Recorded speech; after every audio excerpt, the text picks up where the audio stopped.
आइए एक बार फिर से सभी का बहुत बहुत स्वागत है आपके अपने channel AK prime study platform पे। जी हाँ, देश हित में शिक्षा, सब पढ़ें सब बढ़ें।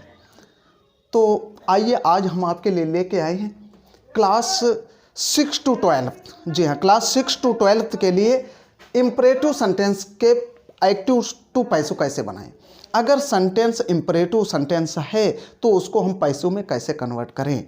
ठीक है, तो एक्टिव से पैसों बनाना बहुत आसान तरीके से हम आपको बताने वाले हैं, वो भी इम्परेटिव सेंटेंस के। ठीक है, बच्चे बहुत कंफ्यूज होते हैं, इम्परेटिव सेंटेंस को पहचान नहीं पाते हैं, समझ नहीं पाते हैं, और उसके बाद जब उसको कन्वर्ट करना होता है एक्टिव टू पैसों में, तब वो बना नहीं पाते हैं।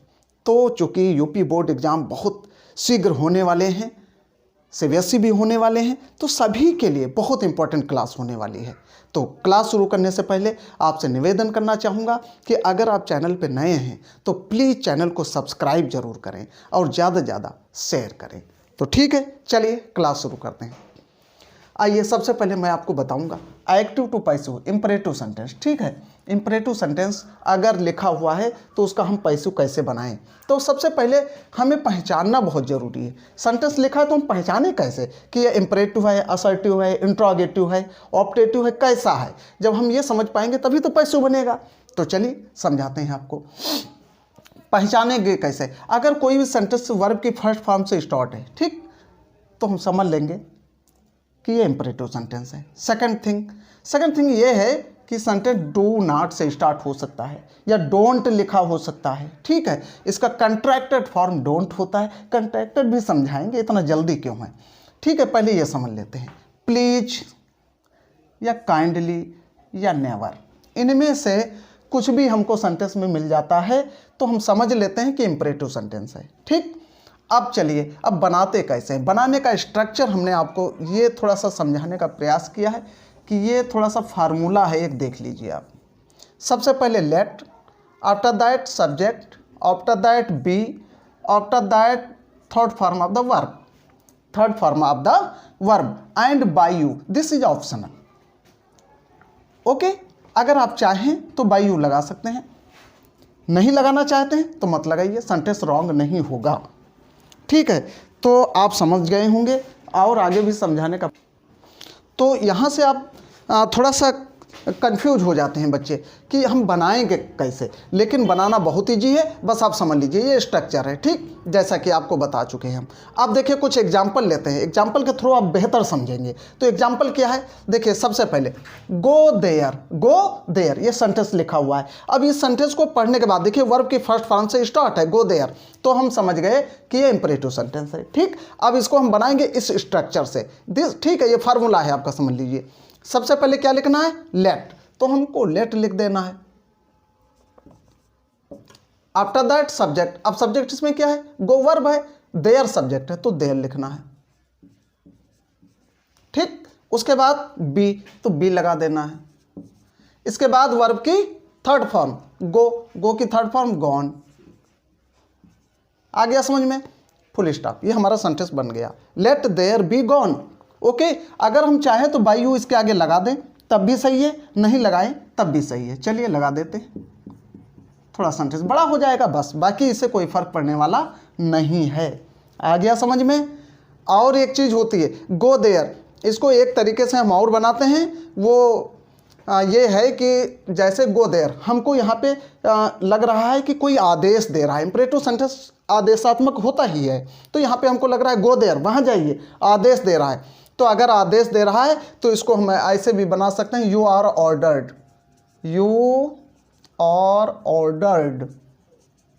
ठीक, टू, ये हो गया। इसके बाद गो देयर, ठीक, तो ये भी सही है, ये भी सही है। ठीक, हाई स्कूल में अधिकतर इस तरीके से बताया जाता है। तो ये आप कॉपी करिए, इसको कॉपी करिए, फिर आगे बताते हैं। चलिए आगे शुरू करते हैं। तो ये समझ में आ गया आपको। गो देयर मतलब you are ordered to go there, हम ऐसे भी बना सकते हैं, ठीक है। गो देयर से पहले हमको लगा देना है यू आर ऑर्डर्ड टू, ठीक, क्योंकि हमको प्रतीत हो रहा है गो देयर कोई आदेश दे रहा है, ठीक। अगर सुझाव दे रहा है या सलाह दे रहा है तो हम एडवाइज्ड टू का यूज करेंगे, यू आर एडवाइज्ड टू, या फिर you are suggested to go there, ठीक। आ गया समझ में, ये हम बाद में आपको समझाएंगे, पहले आप इस तरीके से समझ लीजिए। After that do not drink the T, ठीक, डू नॉट या ये डोंट भी लिखा हो सकता था, तो हम समझ गए कि इंपरेटिव सेंटेंस है, बनाएंगे इसी स्ट्रक्चर से। सबसे पहले लेट, ठीक, आफ्टर दैट सब्जेक्ट, सब्जेक्ट क्या है द टी, द टी, फिर बी, लेकिन चूंकि ये डोंट है, ये डू नॉट है, तो बी से पहले हम नॉट का यूज करेंगे, नॉट, उसके बाद बी का यूज करेंगे, बी, उसके बाद वर्ब की third form drink, third form क्या होगी ड्रंक, बस बन गया। बायू ऑप्शनल है, लगाइए तो ठीक, ना लगाइए तो ठीक। Let the tea not be drunk, आ गया समझ में, बेहतर समझ गए होंगे आप। नेक्स्ट प्लीज हेल्प मी, ठीक है, ये प्लीज यहाँ भी हो सकता है और लास्ट में यहाँ भी हो सकता है, ध्यान रखना, ऐसा नहीं कि लास्ट में है तो कंफ्यूज हो जाओ, ये यहाँ पे नहीं होगा तो लास्ट यहाँ हो सकता है हेल्प मी प्लीज, ऐसे भी हो सकता है सेंटेंस, या प्लीज हेल्प मी ऐसे भी हो सकता है, ठीक है। बनाने का तरीका एक, कैसे बनाएंगे देखिए, प्लीज की जगह पर हमेशा यू आर रिक्वेस्टेड,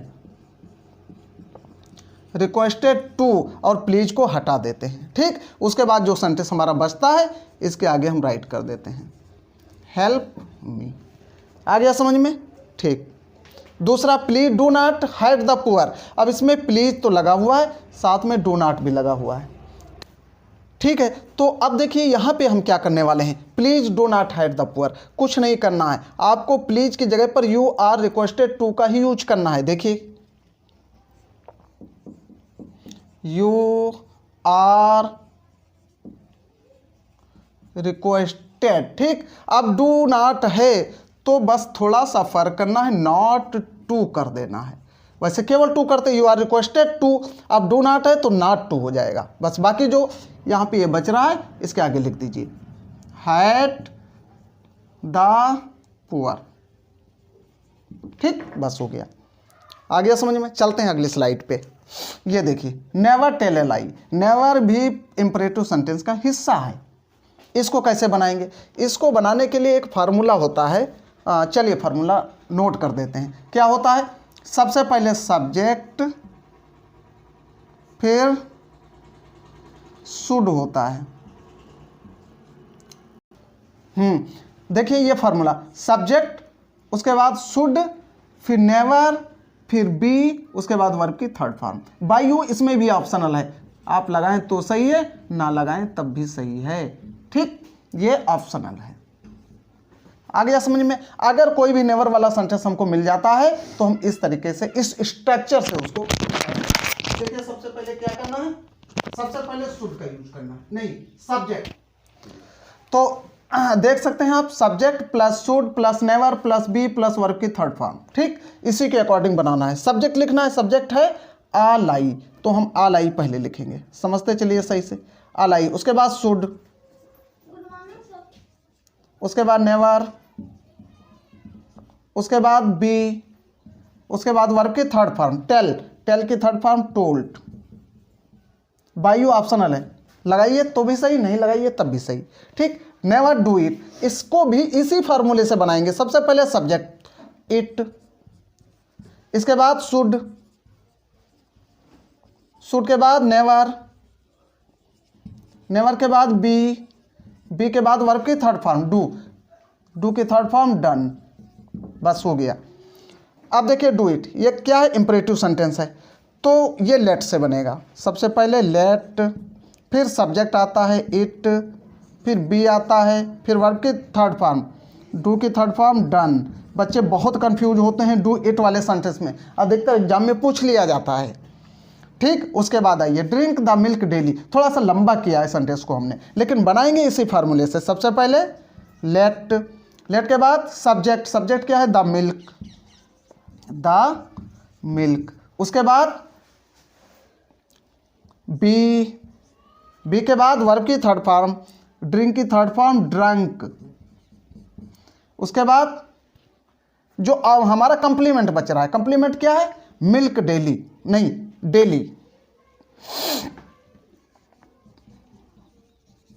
बस let plus subject plus be plus verb की थर्ड फॉर्म। ठीक, ये फार्मूला के अकॉर्डिंग हम बनाते हैं, फार्मूला हमको याद रखना है। आया समझ में। बायू इसमें भी ऑप्शनल है, लगा देंगे तब भी सही होगा, नहीं लगाएंगे तब भी सही होगा। ठीक, आ गया समझ में। तो ये active to passive imperative sentence के थे। और कुछ सेंटेंस ऐसे होते हैं, होते नहीं है बल्कि हम कर सकते हैं। जैसे गो देयर था, तो ये दो तरीके से बन सकता है। हमें लगा कि आदेश दे रहा है तो यार ऑर्डर टू गो देयर कर दिया। इसी तरीके से हम थोड़ा सा ये आप समझ लीजिए, इसके बाद इसको और बेहतर समझाने का प्रयास करेंगे। तो चलिए आज की वीडियो यहीं पे ख़त्म करते हैं। आज का क्लास ख़त्म होता है, मिलते हैं नेक्स्ट क्लास में। तब तक के लिए थैंक यू, जय हिंद।